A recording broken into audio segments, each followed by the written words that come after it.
వలెనే ప్రేమను చూపించు అన్నా. కన్నీళ్ళు తుడిచినట్టుగా. ఎల్కానా వలెనే ప్రేమను చూపించు అన్నా, కన్నీళ్ళు తుడిచినట్టుగా.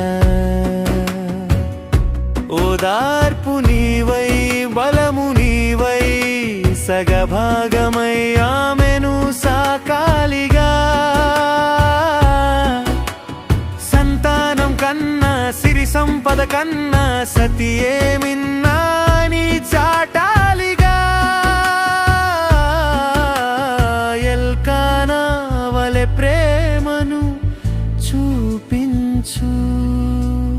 అవమానాలు, చేత్కారాలు, నిందలు ఈ లోకంలో ఉన్న ప్రతి ఒక్కరూ సూటిపోటి మాటలతో కాకుల్లా పొడిస్తారు. ఆమె ఇంకా పిల్లలేరంటే ఏ లోపం, ఏం జరిగిందో, ఈ జన్మలో ఏ పాపం చేసిందో ఈ జన్మలో పిల్లలు లేకుండా పోయారు. లోకం నిందించిన వైరిపోరు ఎంతున్నా తన విలువ తగ్గదని చెప్పాలిగా.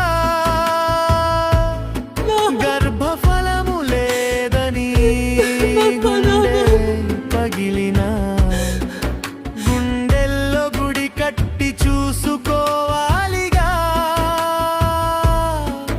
లోకం నిందించిన వైరిపోరు ఏమన్నా తన విలువ తగ్గదని చెప్పాలిగా.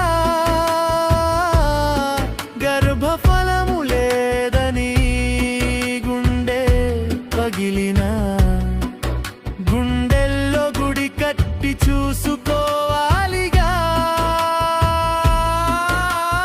10 మంది కొడుకుల కన్నా నీకు నేను శ్రేష్టమైన వాడినని చెప్పాలిగా. అవమాన భారాన నలిగిన మనసుకి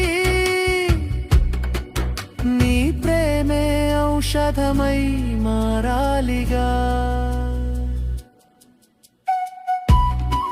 భర్తంటేనే అధికారి కాదు, బాధను పంచుకునే బాధ్యతని, కన్నీటి చుక్కను తుడిచే కమ్మని నేస్తమని.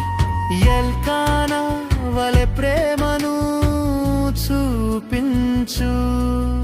వాళ్ళందరికీ ఓదార్పు కావాలండి. రోజు ఓదార్పు ఖచ్చితంగా కావాలా లేదు చెప్పండి. ఎవరిస్తారు ఓదార్పు? దేవుడే ఇస్తాడు. ఎవరి ద్వారా ఇవ్వాలి ఓదార్పు? వాక్యం ద్వారా ఇవ్వాలి. వాక్యం ద్వారా అంటే ఎవరిని వాడుకుని ఇవ్వాలి? భర్త ద్వారా ఇవ్వాలి.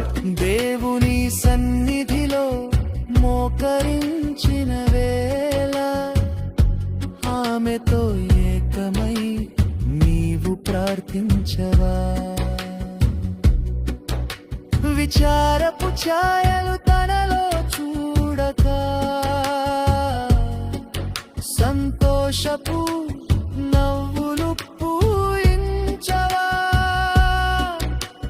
క్రీస్తు సంఘమును ప్రేమించినట్టుగా నీ సతిని ప్రాణముగా ప్రేమించవా. ఈ బంధం సాక్షిగా ఇలా పరవశించగా దైవికమైన కాపురము కట్టించవా. ఆదరణ ఇచ్చాడు ఎల్కానే, ప్రతి భర్త ఉండాలి ఇలానే.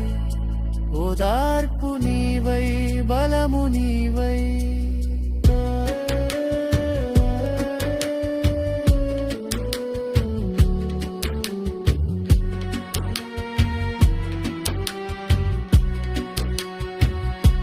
ఎల్కానా వలె ప్రేమను చూపించు అన్నా, కన్నీటిని తుడిచినట్టుగా.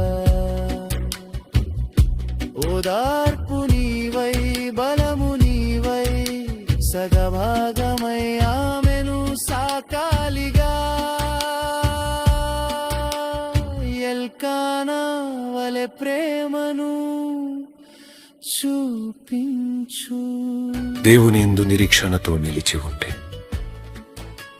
నిందించకుండా చూసుకుంటే ప్రతి భార్య దేవుని కృపతో తల్లవుతుంది.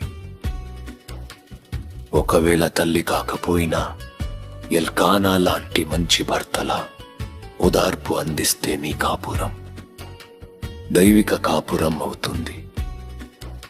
గర్భఫలాలు లేని వారిని చూసి నిందించి అవమానపరచొద్దు, అసహ్యంగా చూడొద్దు.